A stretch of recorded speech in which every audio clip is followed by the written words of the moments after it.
Our guest on the program this week has been variously described by so many names. But the important thing is he is a captain of the advertising industry.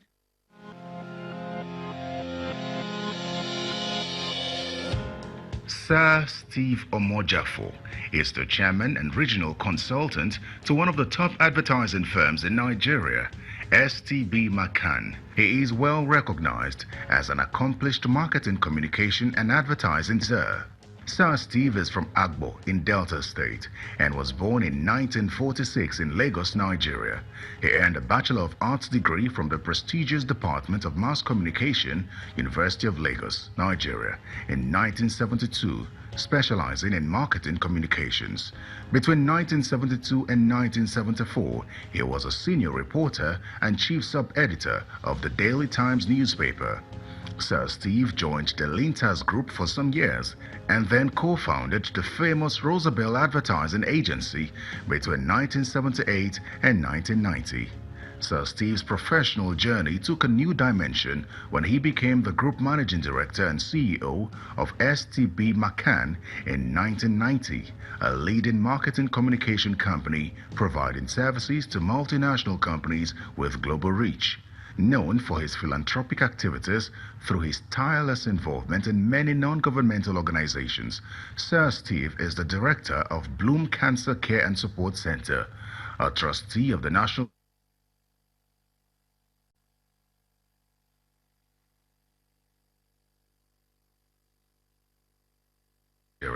APCON. Not only has he gained over 40 years' experience in the advertising industry, but also successfully made an impact in society by grooming a lot of successful advertising practitioners. Sir Steve is a recipient of the National Award of Officer of the Order of the Niger, OON, for his contribution to national development. He is happily married to Doris Mojisola, and they are blessed with 3 children.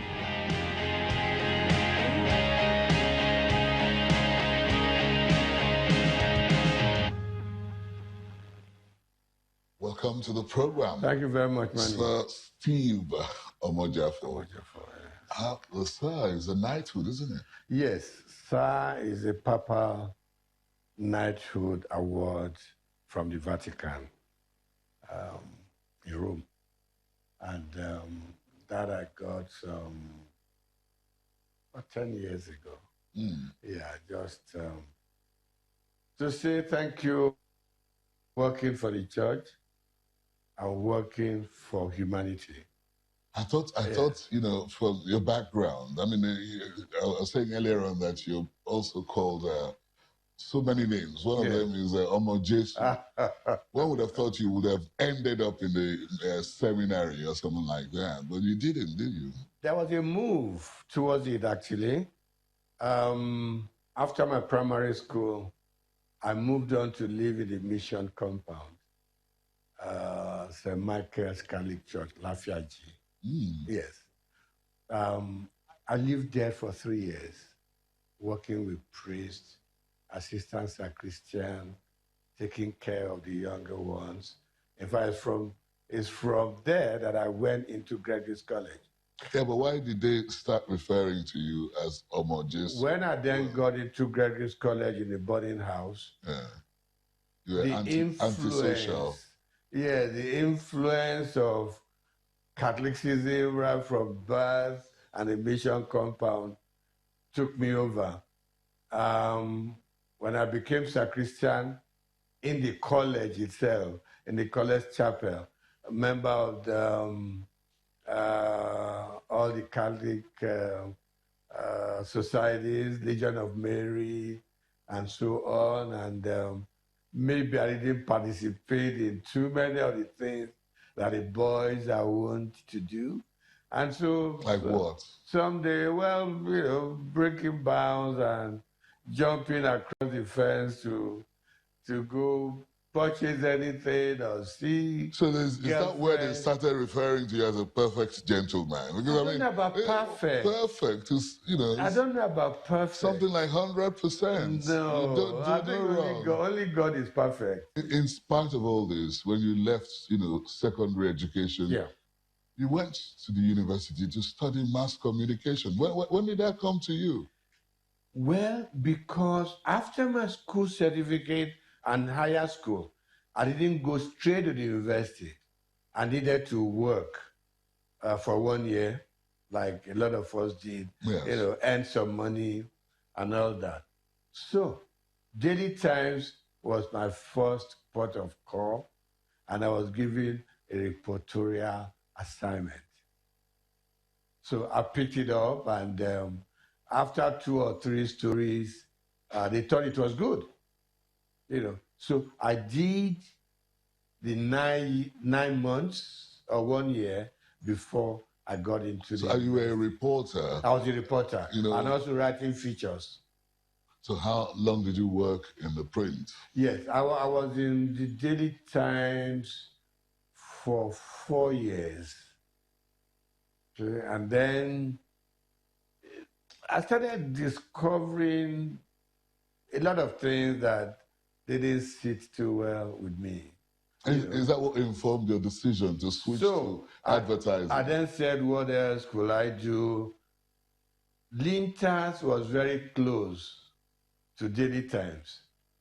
Lintas was on Tinubu Street. We were on Kakawa Street. And of course, a lot of the guys I ran into, you see people like Marco Viagile in those days, Chego Guomi, Michael Nora and co, and they were just there. And I said, oh, that looks like what I want to do. So I walked into Lintas and went straight to Mark. Said, hey, big brother, how do I get into Lintas? It's a long process, no problem. The journey of 1,000 miles will start with 1 day. So they made it possible for me to speak to the chairman. It wasn't very difficult for you to adapt, No, it wasn't. It wasn't. I remember I, did an interview and somebody had said to me, what's the difference between you being in print journalism and in advertising? And I said, the dressing. Very well. The dressing is a different matter altogether. But in terms of the content, it was always good for me to see my bylines on big stories, which I either wrote alone or wrote in conjunction with some senior reporters. Same feeling I had when I had worked on an advertisement, be it print or TV. When I saw it on TV, there was this air of satisfaction, of having participated in bringing this out, for people. Same thing with newspaper ads. Unfortunately, today, it would seem as if even the print journalists still don't see the need to dress or present themselves properly. It has improved.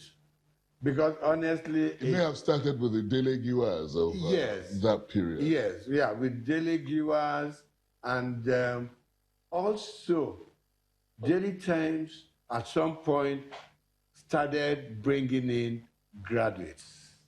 So how would you describe it today, as compared to your own time? Now, today... there's a whole lot of what you refer to as junk journalists. They refer to right. There had always been junk journalists, but there were not as many at that time.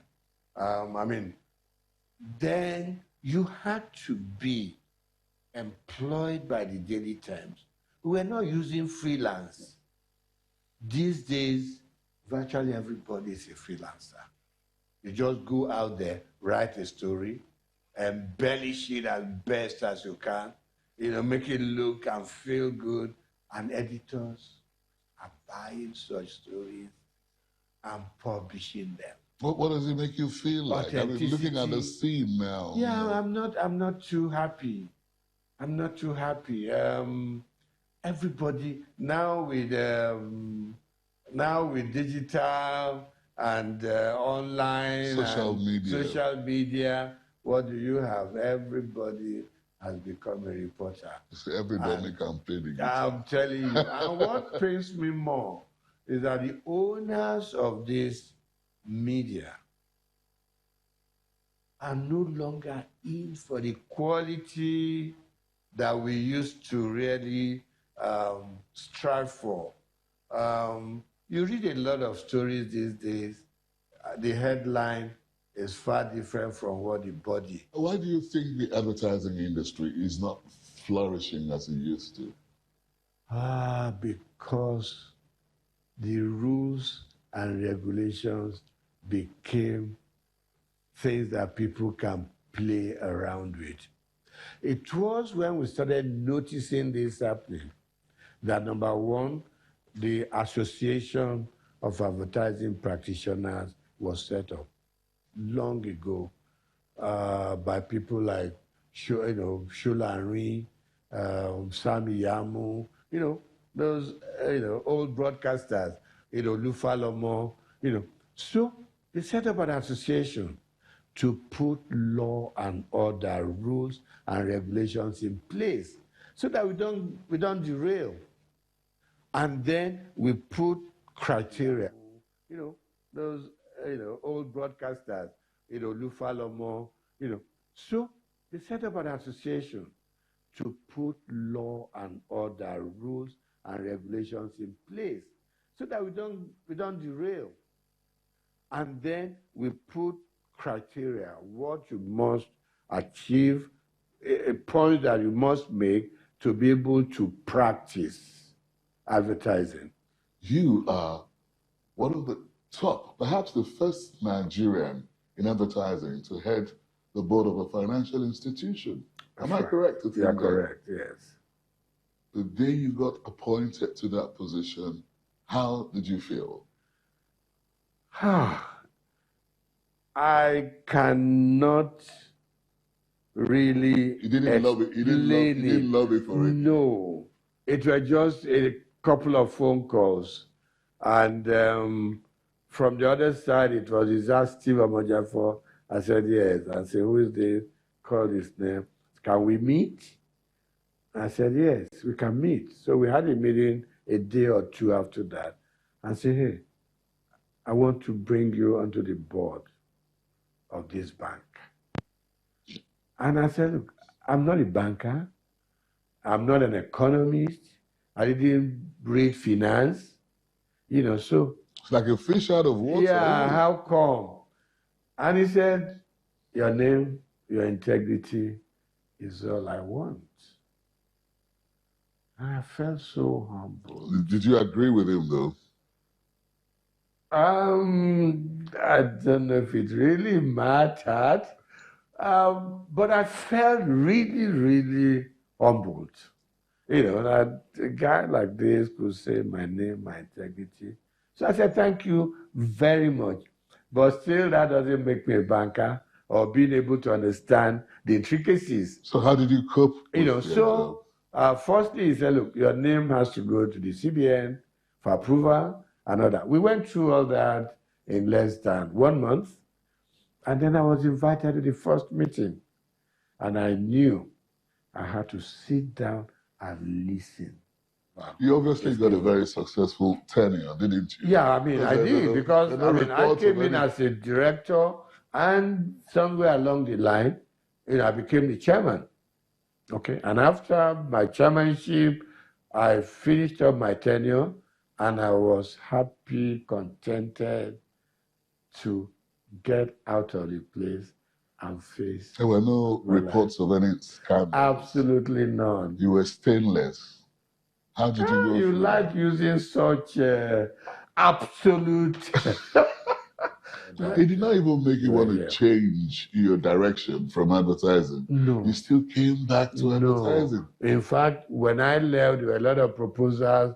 Let's set up a finance company. I said, no way, that's not my calling. That's not my calling. The only thing I know, if you wake me up 2 a.m., I can respond to is marketing communication.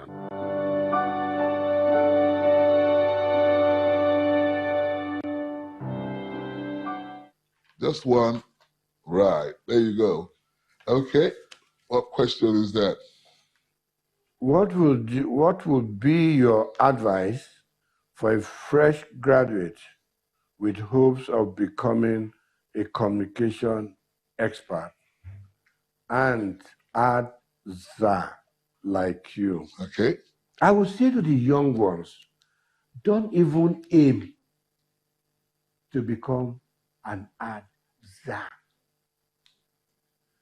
Aim for self-fulfillment and actualization. The rest will follow. When we were growing up, you had to study mass communication to have a chance. Today, we take lawyers, we take engineers, we take geologists. Biologists. Yes, into this industry and teach them. We have various departments within an advertising agency: copywriting, production, client service, content creation. And what we do is we let you go around these various departments. So you can now say to yourself, this is where I am most fitted. One of the advertising czars of your own period, Yes, perhaps, was the late Ted Mokoro. right. He passed on. Yes. Where were you when you heard the story? Here in Lagos, Ted Mokoro took us up in Lintas as little babies. So where exactly were you when you heard the story the first When time? I think I was home. Dele Adetiba was the first person that called me. I said, Steve, are you home? I said, yes. So we just lost a gem. We lost one of our great grandfathers of the industry. And I said, who could this be? He said, guess. I was seeing Ted in church. I knew he wasn't feeling too strong, and believe me, Ted was the first person that I mentioned, and they said, damn right. What do you think he has left behind for the advertising industry? Particularly in copywriting, creative writing. Because Ted did so much at Lintas that if today we were to bring out all his past works, you don't find such things anymore these days, because it's all gone digital, no originality in thinking as it used to be.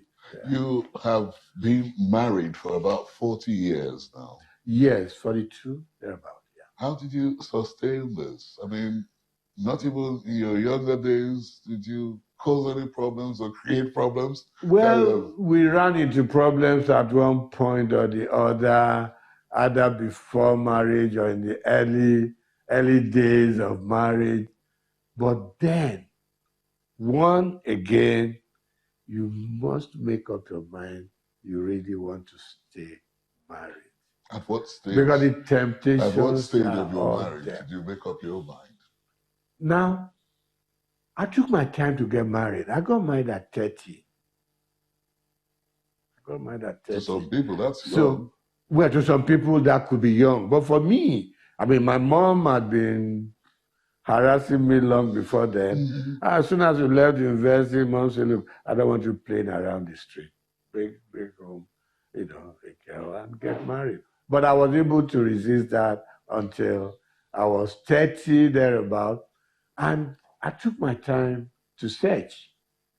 Okay. And when I finally found her, I knew, yes, I could live with her. And you've got to study her, get to know the kind of person. Like I said earlier, no perfection anywhere. Mistakes are going to be made. When you are wrong, say you are sorry. What did you look out for when you were looking for a wife? Essentially, I looked for a Catholic. Really? Yes. Why? Because the family and mine, have a good meeting point in terms of, this is who we are. That's what your family is. And we could always get together in the Catholic way of doing things. That's number one. Number two, I wasn't looking for anybody from some big, rich family. So those were the ones I knocked out right from the onset. I needed somebody who had the kind of background like me, who knew we had to struggle to make life meaningful, who knew that we got to manage our little resources. I mean, and it worked. It worked. It worked. In those days, that girl, rich family, big name. Immediately I put. So how did you get grow your children within this principle? Yeah, that's right. And watching Dad must go to church. Dad must kneel down for all of us to pray. Dad wasn't into politics or those things that probably brings easy money, and he watched me work morning, day, night. So we got 3 children, and I must say, I'm happy and I'm thankful to God that those 3 children are following after our path.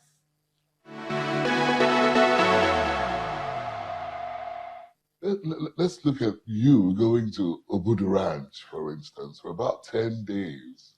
What sort of items will you take along with you? 5 items, perhaps. Yeah. What would they be? Number one, I would want to do some reading, a lot of reading while I'm out there.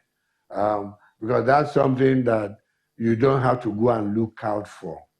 So I want to go with one good novel that I have not read at all, that I've been looking forward to doing. 2, I want to go with a Bible, a prayer book that will sustain me. I mean, you want to talk to God. It's a good time for you to really reflect. So I will need that. Number 3, I want to be able to write. Okay, so pen and paper.